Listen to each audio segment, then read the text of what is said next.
성도님들, 오늘 이 예배의 자리, 귀한 말씀의 자리 가운데 하나님의 말씀을 나누게 되어서 참으로 감사하고 기쁩니다. 우리는 매주 많은 시간 또 많은 노력을 들여서 교회에서 보내며 예배하고 또 기도하고 봉사하며 보내고 있습니다. 많은 수고와 노력이 교회에 드려지는 것이 얼마나 기쁘고 복된 일입니까? 하나님께서는 이러한 우리의 발걸음을 기뻐하시고 이를 통해 영광 받으실 줄 믿습니다. 그러나 오늘 본문에서 하나님께서는 이러한 교회를 향한 발걸음에 한 가지 말씀을 하고 싶어 하는 것으로 보입니다. 이 시간에 함께 성전을 향한 이스라엘의 발걸음에 또 교회를 향한 우리의 발걸음에 하나님께서 하시는 말씀을 살펴보는 시간 되기를 바랍니다. 하나님께서는 이스라엘에게 예레미야를 통하여 수차례 바벨론에 의해 심판을 선포하셨고, 예레미야서에서 이러한 심판을 받게 된 원인 몇 가지를 제시하는데, 오늘 본문 중에 그 원인 중 한 가지가 나타나 있습니다. 오늘 본문은 그 심판의 원인이 된 행동을 지적하기에 앞서서 하나님께서 말씀하시길 원하는 대상을 명확하게 밝히고 있습니다. 그 대상이 누구입니까? 오늘 본문 2장 2절에 등장하는 여호와께 예배하러 이 문으로 들어가는 유다 사람들이라고 표현하고 있습니다. 예레미야의 심판의 선포 대상이 누구입니까? 바로 예배 드리러 가는 자들입니다. 그렇다면 예배를 드리러 가는 이들에게 하나님께서는 어떤 것을 말씀하시려고 하시는지 함께 살펴보겠습니다. 오늘 본문인 예레미야서 7장 3절의 말씀입니다. 제가 읽어드리겠습니다. 만군의 여호와 이스라엘의 하나님께서 이와 같이 말씀하시되 너희 길과 행위를 바르게 하라. 그리하면 내가 너희로 이곳에 살게 하리라. 아멘. 오늘 본문 말씀에서 이스라엘의 성전에 예배하러 가는 자들에게 하나님께서는 너희 길과 행위를 바르게 하면 이곳에 살게 한다라고 말씀하십니다. 다시 말해 성전에 들어가서 예배하려는 이들에게 그들의 생활과 행위를 고치면 바벨론에 의해 선포된 그 심판의 메시지를 거두겠다라고 말씀하시는 것입니다. 그렇다면 하나님께서 이스라엘 백성에게 고치기를 원하시는 그 행동이 무엇일까요? 오늘 본문 5절과 6절 그리고 9절이 이에 대해 말씀합니다. 제가 읽어드리겠습니다. 너희가 만일 길과 행위를 참으로 바르게 하여 이웃들 사이에 정의를 행하며 이방인과 고아와 과부를 압제하지 아니하며 무죄한 자의 피를 이곳에서 흘리지 아니하며 다른 신들의 뒤를 따라 화를 자초하지 아니하면, 또 9절입니다. 너희가 도둑질하며 살인하며 간음하며 거짓 맹세하며 바알에게 분향하며 너희가 알지 못하는 다른 신들을 따르면서, 5절에서 6절 그리고 9절은 같은 것을 반복하며 같은 것을 지적하는 것으로 보입니다. 하나님께서 이스라엘 백성에게 원하시는 삶의 모습은 5절에서 6절에서는 이웃들 사이에 정의를 행하며 이방인과 고아와 과부를 압제하지 아니하며 무죄한 자의 피를 이곳에서 흘리지 말라, 즉 이웃을 사랑하라고 말씀하시는 것입니다. 이스라엘 백성 가운데 있는 연약한 자들을 사랑하라고 말씀하십니다. 또 9절에서는 도둑질하고 살인하고 간음하고 거짓 맹세하는 것을 지적하시는데, 이 말씀은 십계명 후반에 등장하는 이웃 사랑의 부분을 떠올리게 합니다. 다시 말해 하나님께서 바르게 하라고 말씀하시는 삶의 모습, 첫 번째는 이웃을 사랑하는 삶으로 돌이키라는 말씀입니다. 또 한 가지 6절에서 다른 신들의 뒤를 따르지 말라고 말씀하십니다. 또 9절에서는 바알과 알지 못하는 신들을 따르지 말라고 말씀하십니다. 이는 나 외에 다른 신을 두지 말라로 시작하는 십계명의 초반 부분, 하나님 사랑을 나타내는 그 부분을 떠올리게 합니다. 다시 말해서 하나님께서 바르게 할 길을 원하시는 그 삶의 모습, 두 번째는 하나님을 사랑하는 삶으로 돌이키라는 말씀입니다. 이를 종합하면은 하나님께서 예배를 드리러 가는 이스라엘 백성에게 원하시는 삶은 이웃을 사랑하고 하나님을 사랑하는 삶, 즉 하나님 사랑, 이웃 사랑으로 요약되는 그 율법, 하나님의 말씀을 따라 사는 삶을 원한다는 것으로 볼 수 있습니다. 이스라엘을 책망하는 이유는 이들이 예배를 드리러 오기는 하지만 이웃을 사랑하지도 않고 하나님을 사랑하지도 않은 채 그저 교회만 들락날락거리고 있었기 때문입니다. 하나님 말씀에 대한 순종 없이 그저 성전에만 들락거리는 이들에게 성전에 대한 그릇된 신앙이 또한 자리 잡고 있었는데, 오늘 본문 4절에서는 이렇게 말씀하십니다. 너희는 이것이 여호와의 성전이라 여호와의 성전이라 여호와의 성전이라 하는 거짓말을 믿지 말라. 상상해 봅시다. 만약 어떤 사람이 오늘 아침 예배드리는 곳에 교회 앞에 서서 여러분, 이것이 여호와의 교회라는 거짓말을 믿지 마십시오, 이것은 교회가 아닙니다 라고 외치는 사람이 있다면 여러분들은 그 사람을 향해 어떻게 생각하시겠습니까? 아침에 뭐 잘못 먹었나 하는 생각 들지 않겠습니까? 그런데 지금 이 말씀을 하시는 분은 하나님이십니다. 하나님께서는 친히 선지자를 통해 이와 같이 말씀하시는 것입니다.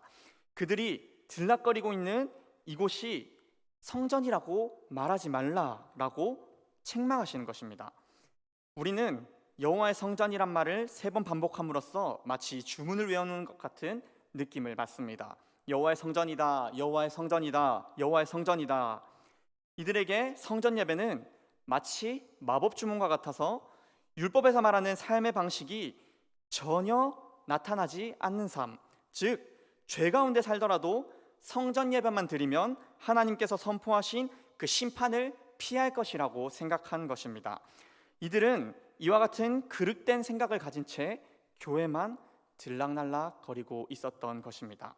이들에게 성전은 하나님의 말씀을 배우며 그 말씀 앞에 자신의 삶을 굽히고 그 말씀의 순종함으로 인해 하나님께 영광을 돌리는 장소가 아니라 그저 심판이라는 문제를 해결하는 곳, 삶을 고치지 않고 그저 주문과 같은 신앙을 가지고 내 죄를 가리고 있는 곳입니다. 다시 말해 이들에게 성전이란 하나님을 높이는 장소가 아닌 자신의 필요를 채우는 하나의 우상에 불과했던 것입니다. 바벨론에 의해 남유다가 멸망할 것이라는 하나님의 선포를 들은 유다 백성들은 자신들이 성전 예배를 드린다는 사실이 하나님의 심판을 면하게 해줄 면죄부가 될 것이라 생각하며 그저 주문처럼 우상 숭배처럼 성전에서 예배드리는 그릇된 신앙생활을 하고 있었던 것입니다. 그러나 오늘 본문에서 하나님께서는 그들이 껍데기와도 같은 성전 예배가 아니라 여호와의 율법 앞에 하나님의 말씀 앞에 순종하며 엎드려지는 그들의 마음과 그 중심을 보신다고 분명하게 말씀하시며 그 종교적 외형을 버리고 그들이 마음의 중심으로 하나님께 돌이키라고 말씀하고 계십니다. 하나님께서는 비슷한 말씀을 이사야 선지자를 통해서도 말씀하셨습니다. 이사야 1장의 말씀인데요, 1장 11절에서 12절 말씀 먼저 읽어드리겠습니다. 여호와께서 말씀하시되 너희의 무수한 재물이 내게 무엇이 유익하뇨? 나는 순양의 번제와 살찐 짐승의 기름에 배불렀고 나는 숫송아지나 어린 양이나 수점소의 피를 기뻐하지 아니하노라.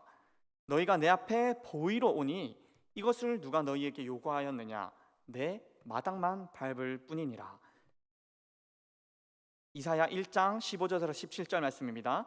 너희가 손을 펼 때에 내가 내 눈을 너희에게 가리고 너희가 많이 기도할지라도 내가 듣지 아니하리니 이는 너희의 손에 피가 가득함이라. 너희는 스스로 씻으며 스스로 깨끗하게 하여 내 목전에서 너희의 악한 행실을 버리고 행악을 그치고 선행을 배우며 정의를 구하고 학대받는 자들을 도와주며 고아를 위하여 신원하며 과부를 위하여 변호하라 하셨느니라. 아멘. 저는 오늘 본문을 묵상할 때 하나님께서는 저의 예배의 모습을 보시고 이와 같이 말씀하실까 봐 두려웠습니다. 승찬아, 너가 신학하고 매주 설교하고 예배드리고 교회에서 봉사하는 것, 그것 다 예배 아니다. 너의 중심이, 너의 마음이 나를 향하지 않고 너의 삶이 하나님 앞에 드려지지 않은 채 껍데기 같은 종교 생활을 하는 것, 그러한 너의 예배는 더 이상 나를 만나는 예배가 아니다라고 말씀하실까 봐 두렵습니다. 제가 신학을 한다고 전도사라고 이 자리에 서 있지만 제 삶 가운데는 얼마나 하나님 보시기에 부끄러운 것들이 많이 있고, 또 매주 드리는 예배 가운데조차 온전히 하나님을 향해 있지 못하는 마음을 가진 적이 결코 적지 않습니다. 저는 부끄러운 한 명의 성도일 뿐입니다. 하나님께서는 오늘 말씀을 통해서 이러한 삶의 예배 자세를 고치라고 말씀하십니다. 저는 이 말씀 앞에 고개 숙이고 무릎 꿇고 싶습니다. 정말 순전하게 내 하나님 한 분 높이는 예배와 삶을 드리기를 갈망합니다. 말씀 앞에 내 고개가 숙여지고 말씀 앞에 내 무릎이 꿇어지며 오직 하나님의 말씀 앞에 내 삶이 엎드려지는 예배를 드리길 원합니다. 그러나 저의 죄된 본성과 연약함 때문에 매 순간 분투하지 않으면 이 일이 너무나 쉽지 않음을 매 순간 느낍니다. 사랑하는 서원교회 성도님들, 함께 하나님을 높이는 삶, 하나님을 높이는 예배, 하나님을 위한 예배와 삶을, 그 우리의 삶을 온전히 말씀 앞에 굴복되는 삶이 되기 위하여 분투하며 노력하지 않으시겠습니까? 또 한 가지 살펴보길 원하는 것은 9절 후반절에 하나님께서는 바알에게 분향하고 알지 못하는 신들을 따르는 것을 지적하십니다. 그런데 이스라엘 백성들은 왜 이렇게 고집스럽게 바알과 또 심지어 이름 모를 우상까지 따르는 것일까요? 하나님께서 수차례 경고하시며 거듭 말씀하셔도 왜 이 바알을 버리지 못하는 것일까요? 왜 이 우상 숭배를 버리지 못하는 것일까요? 단지 이스라엘이 어리석어서 하나님의 말씀을 자꾸 까먹는 것뿐일까요? 이를 이해하려면 먼저는 이스라엘의 지형에 대한 이해가 필요합니다. 사진 한번 띄워주시겠습니까? 앞에 사진을 보시면 이스라엘의 주요 도시는, 한 번 더 눌러주십시오. 저 빨간색이 위치하는 곳, 이스라엘의 주요 도시는 산의 꼭대기에 위치해 있었습니다. 세겜, 예루살렘, 헤브론 등 우리가 성경에서 본 적 있는, 들은 적 있는 이스라엘의 주요 도시는 이처럼 산의 정상에 위치해 있었는데, 그런데 이 산의 정상에 위치한 도시에는 특별한 기후 현상이 일어납니다. 다음 슬라이드 보여주십시오. 바로 펜 현상이라는 기후 현상입니다. 이 현상은 이스라엘 서쪽에 있는 지중해 바다에서 습기를 먹은 바람이 불어오면서 이 습기를 먹은 바람이 산을 타고 올라가고, 이 올라가는 과정에서 구름과 비를 만들어 뿌리게 되고, 이 비를 뿌린 바람은 산을 넘어서 내려오면서 고온 건조한 바람으로 바뀌게 됩니다. 자, 따라서 이스라엘이 물을 얻을 수 있는 주된 방식은 비와 비에 의해서 생긴 웅덩이밖에 없습니다. 다시 말하면 이스라엘의 생계와 밀접하게 연관된 농업에 사용할 물을 구하려면 비 이외에는 다른 물을 구할 다른 수단이 없다는 것입니다. 이스라엘에게 아무리 심한 가뭄이 찾아와도 그 가뭄을 해결할 방법은 비밖에 없다는 것입니다. 그런데 이 시대의 바알은 풍요의 신으로서 번개와 폭풍우, 즉 비를 관장하는 신으로 여겨졌습니다. 농업을 하는 이스라엘 백성으로서 비를 가져다주는 신을 따르는 것이 어리석은 행동입니까? 아닙니다. 오히려 자신의 필요를 정확하게 파악하고 구하는 이성적이고 어떻게 보면 올바른 판단으로 보일 수 있습니다. 이들은 이렇게 생각했을 것입니다. 하나님께서 주실 수 있는 것은 하나님께서 주시고, 제가 필요한 것은 바알에게 구하겠습니다. 즉 이스라엘의 우상 숭배에는 예배를 통해서 내가 원하는 것, 내 실리와 내 욕심을 채우고자 하는 바람이 밑바탕 되어 있다는 것을 알 수 있습니다. 오늘 성전 앞에서 성전에 들어가는 자들은 하나님의 성전에서 하나님께 예배를 드리면서도 일상생활 가운데서는 우상 숭배를 했습니다. 이것은 합리적이고 이성적인 판단으로 보일 수도 있지만, 그러나 이중적인 예배 밑바탕에는 하나님을 높이고자 하는 마음보다는 하나님도 그저 바알과 같은 우상같이 되어 자신이 원하는 것을 구하는 도구에 불과했던 것입니다. 이스라엘 백성에게 예배란 하나님께 드려지고 하나님을 위해 올려지는 것이 아니라 철저히 나를 위해 하는 행동이었던 것입니다. 이러한 가증스러움이 묻어있는 예배를 드리며 이들이 하는 고백을 하나님께서는 지적하십니다. 오늘 본문 9절에서 10절의 말씀입니다. 너희가 도둑질하며 살인하며 간음하며 거짓 맹세하며 바알에게 분향하며 너희가 알지 못하는 다른 신들을 따르면서 내 이름으로 일컬음 받는 이 집에 들어와서 내 앞에 서서 말하기를 우리가 구원을 얻었나이다 하느냐. 이는 이 모든 가증한 일을 행하려 함이로다. 이들에게 예배는 더 이상 하나님을 높이는 수단이 아니었습니다. 단지 심판에서부터 자신을 구원해 줄 수단이었으며, 마치 바알에게 비를 구하듯 하나님께는 구원을 구하는 행위, 즉 하나님을 대상으로 자신의 욕망을 채우는 우상 숭배를 하고 있었던 것입니다. 하나님께서는 이처럼 하나님을 향해야 했던 예배를 자신에게 돌려 오직 자신의 필요를 채우기 위해 수단으로 전락시켜버린, 다시 말해 예배를 우상 숭배로 바꾸어 버린 이스라엘 백성들을 도둑이라고 말씀하십니다. 오늘 본문 11절의 말씀입니다. 내 이름으로 일컬음 받는 이 집이 너희 눈에는 도둑의 소굴로 보이느냐? 보라, 나 곧 내가 그것을 보았노라. 여호와의 말씀이니라. 그리고 이러한 도둑과 같은 이스라엘 백성에게 12절의 말씀에서는 실로라는 곳을 언급하시며 그곳에서 하나님이 어떻게 행했는지 보라고 말씀하십니다. 이러한 가증한 예배가 계속 이어지는 장소의 결말을 보여주십니다. 예레미야서 4장 13절에서 15절 말씀입니다. 여호와의 말씀이니라. 이제 너희가 그 모든 일을 행하였으며 내가 너희에게 말하되 새벽부터 부지런히 말하여도 듣지 아니하였고 너희를 불러도 대답하지 아니하였느니라. 그러므로 내가 실로의 행함같이 너희가 신뢰하는 바 내 이름으로 일컬음 받는 이 집 곧 너희와 너희 조상에게 준 이곳에서 행하겠고, 내가 너희 모든 형제 곧 에브라임 온 자손을 쫓아낸 것 같이 내 앞에서 너희를 쫓아내리라 하셨다 할지니라.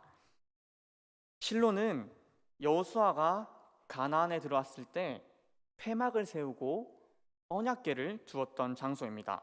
성전이 없던 시절에 하나님의 임재가 있었던 곳이며 하나님을 만나는 장소였습니다. 그런데 이 예배 장소는 자신들의 필요를 채우기 위한 욕심의 대상으로 변질되었습니다. 역사에서 이스라엘은 하나님의 임재를 상징하는 언약궤를 블레셋과의 전투에서 승리하기 위한 도구로 자신의 욕심대로 사용했습니다. 오늘 본문의 이스라엘 백성들과 같이 과거에서 실로에서도 하나님을 전쟁의 길 도구로 전락시킨 이러한 과거를 지적하시며 지금도 여전히 바뀌지 않고 하나님을 도구로 전락시키는 이스라엘의 그릇된 신앙을 지적하시는 것입니다. 이들에게는 하나님 앞에 경외함이 없었고 하나님 앞에 겸손함이 없었습니다. 하나님, 경배는 무슨 경배입니까? 이곳에 친히 임재하시사 다른 말은 하지 마시고 우리의 필요와 우리의 상황만 해결해 주세요. 이러한 태도에 하나님은 실로를 가차없이 버립니다. 가증한 목적으로 언약궤를 전쟁터로 가져갔을 때 이스라엘은 블레셋에게 패배했고 이스라엘 보병 3만 명이 죽었으며 하나님의 임재를 상징하는 언약궤는 적들에게 빼앗겨 버립니다. 하나님께서는 이와 같이 실로를 예시로 가증한 예배를 드리는 남유다 백성들 또한 하나님 앞에서 쫓아낼 것이라고 말씀하십니다. 사랑하는 서원교회 성도 여러분, 오늘 말씀을 통해서 우리의 예배를 돌아보길 원합니다. 우리 예배는 과연 전심으로 내가 아닌 하나님을 향하고 있습니까? 사랑하는 성교회 성도 여러분, 오늘 말씀 가운데 이스라엘 백성을 향한 하나님의 진노의 대상이 저와 우리의 예배에 있지 않은지 되돌아보면 좋겠습니다. 매주 교회에 나오면서 우리는 우리가 드리는 예배가 하나님을 위해서 드리는 것이 아니라 그저 우리의 죄를 씻는 세탁기 정도로 취급하진 않습니까?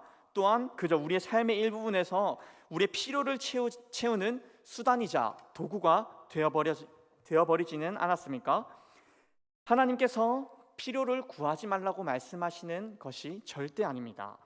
오늘 말씀을 통해서 하나님께서는 예배 가운데에 하나님의 말씀을 듣고 그 말씀에 순종하라고 말씀 초반에 말씀하셨습니다.